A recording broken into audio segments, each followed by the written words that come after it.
Hello नमस्कार दोस्तों।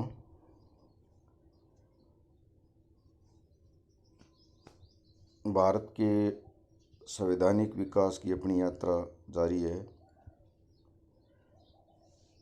10 संशोधन जो ब्रिटिश गवर्नमेंट ने किए थे, जो कानून पारित किए थे, वो अपन ने पढ़ लिया था। 11वां आज 1892 का भारत परिषद अधिनियम।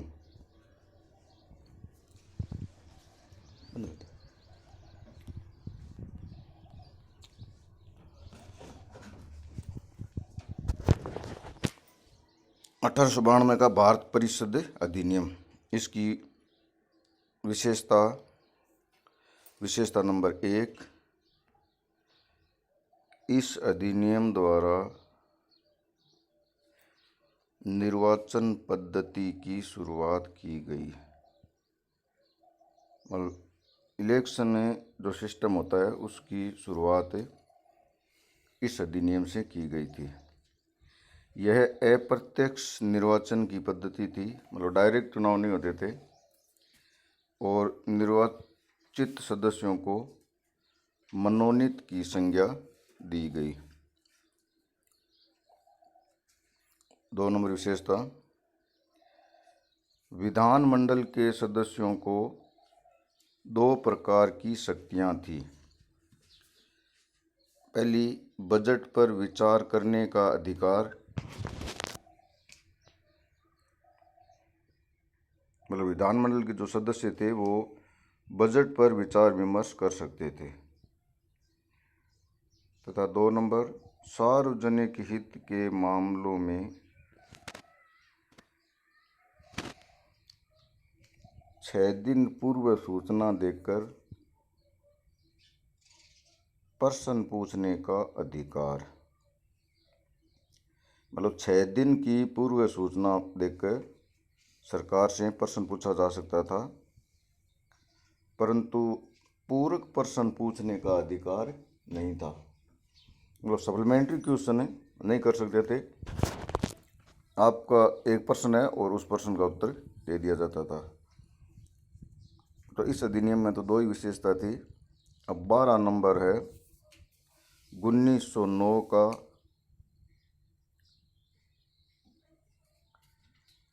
भारत परिषद अधिनियम।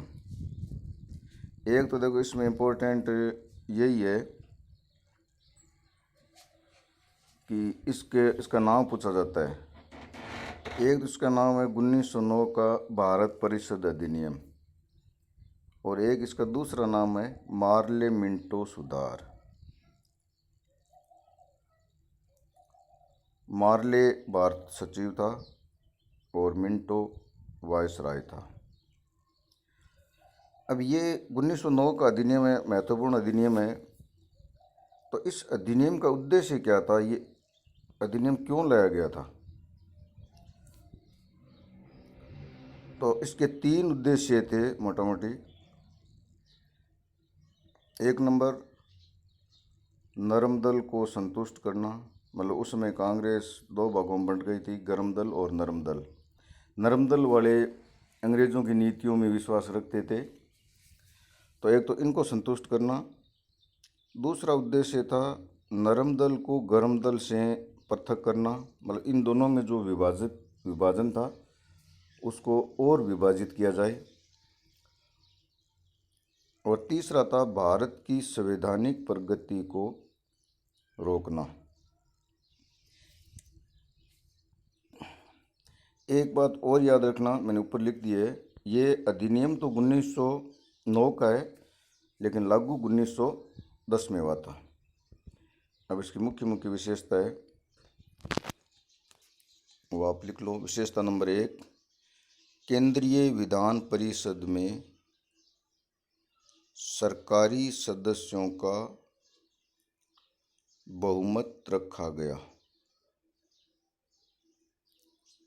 जबकि प्रांतीय विधान परिषदों में गैर सरकारी सदस्यों का बहुमत रखा गया। भारत सचिव की परिषद में 2 भारतीयों को नियुक्त किया गया। इंपॉर्टेंट डाल लेना इसको। भारत सचिव की जो परिषद होती थी उसमें 2 सदस्यों को नियुक्त किया गया था। एक तो केजी गुप्ता थे तथा दूसरा सैयद हुसैन बिलग्रामी थे। केजी गुप्ता और सैयद हुसैन बिलग्रामी को भारत सचिव की परिषद में नियुक्त किया गया। 3 नंबर विशेषता, वायसराय की परिषद में सत्येंद्र प्रसाद सिन्हा SP सिन्हा नाम को विधि सदस्य के रूप में नियुक्त किया गया।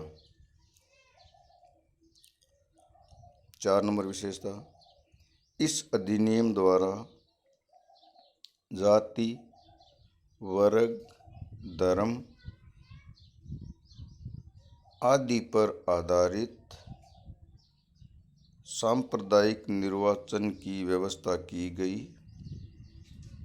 अर्थात मुसलमानों को अलग प्रतिनिधित्व दिया गया। मतलब सांप्रदायिक निर्वाचन की शुरुआत इसी से होती है 1909 के अधिनियम से, और ये आगे चल के इसका और विस्तार होगा। ये महत्वपूर्ण है, इसको याद रखना, बहुत बार परीक्षा में पूछा गया है। 2 इम्पोर्टेंट डाल के नोट डाल लो आप। सांप्रदायिक निर्वाचन का जनक मिंटो को माना जाता है। और गांधी जी ने एक कथन कहा था इसके बारे में, वो भी आप याद रखना। गांधी जी ने इस एक्ट को सर्वनाश वाला बताया। 5 नंबर विशेषता, सीमित तथा भेदभावपूर्ण मताधिकार की व्यवस्था की गई।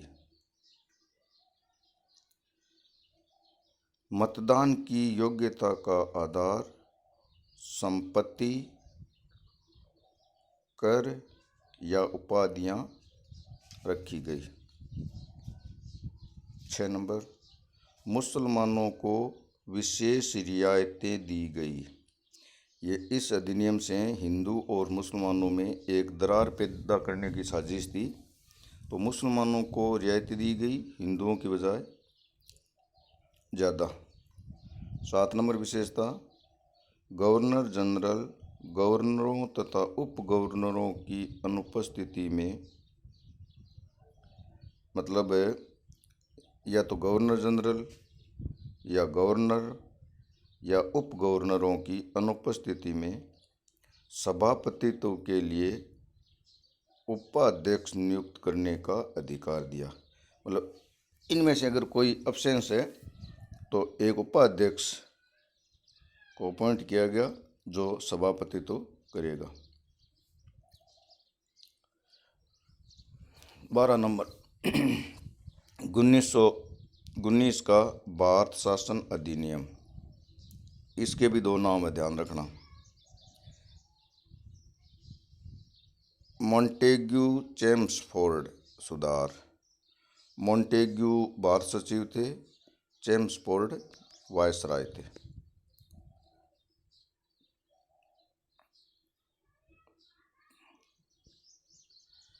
इस अधिनियम में एक प्रस्तावना थी जिसकी मुख्य बातें निम्नलिखित है। इसमें एक प्रस्तावना जोड़ी गई थी जो आगे 1935 के अधिनियम है, उसी में भी यही प्रस्तावना रहेगी, उसमें मैं और चर्चा करूँगा। प्रस्तावना में क्या क्या था? 1 नंबर, ब्रिटिश भारत ब्रिटिश साम्राज्य का अखंड भाग रहेगा। 2 नंबर, ब्रिटिश भारत में उत्तरदायी शासन संसद की घोषित नीति का लक्ष्य है। 3 नंबर, उत्तरदायी शासन धीरे धीरे ही दिया जा सकता है। 4 नंबर, उत्तरदायी शासन की स्थापना के लिए प्रशासन की हर शाखा में भारतीय हो तथा स्वशासी संस्थाओं का क्रमिक परिवर्तन हो। ये प्रस्तावना में लिखा हुआ था, उसमें एक प्रस्तावना जुड़ी हुई थी, उसमें ये 4 बातें लिखी हुई थी। अब इस अधिनियम की विशेषताएं। यह एक्ट 1921 में लागू हुआ। 1919 का जो एक्ट है वो 1921 में लागू हुआ। केंद्र की व्यवस्थापिका को द्विसदनात्मक बनाया गया। एक सदन का नाम था केंद्रीय विधान परिषद, जिसमें 143 सदस्य थे, और दूसरी थी राज्य परिषद, जिसमें 60 सदस्य थे। प्रांतों में द्वैध शासन की स्थापना की गई। प्रांतीय विषयों को 2 भागों में बांटा गया, आरक्षित विषय और हस्तांतरित विषय। 4 नंबर विशेषता, शासन का स्वरूप एकात्मक था। प्रांतों की व्यवस्थापिकाएं स्वतंत्र न होकर केंद्र के अधीन थी। 5 नंबर विशेषता, वायसराय की परिषद में 6 में से 3 सदस्य भारतीय होने अनिवार्य थे, जिसके तहत तेज बहादुर सप्रू भारतीय विधि सदस्य बने। 6 नंबर विशेषता, प्रांतों को कर लगाने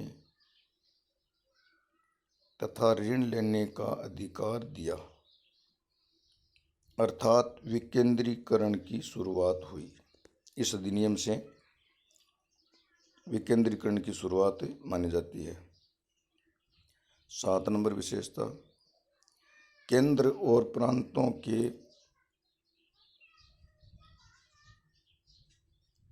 मध्य शक्तियों का विभाजन किया गया।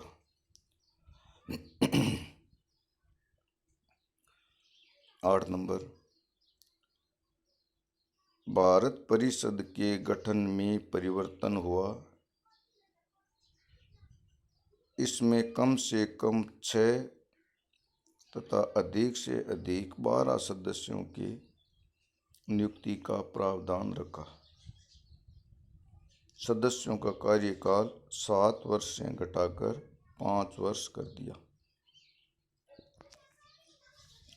सांप्रदायिक निर्वाचन का विस्तार किया गया, जो 1909 से शुरू हुआ था ना।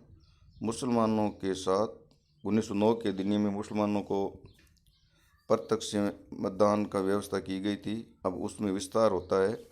मुसलमानों के साथ सिख, भारतीय ईसाई, यूरोपियन तथा एग्लो इंडियन 4 अन्य कैटेगरी को पृथक निर्वाचन दिया गया। 10 नंबर विशेषता, प्रथम बार केंद्रीय बजट को राज्यों के बजट से अलग किया गया। थैंक यू दोस्तों, अगले पीरियड में मिलते हैं।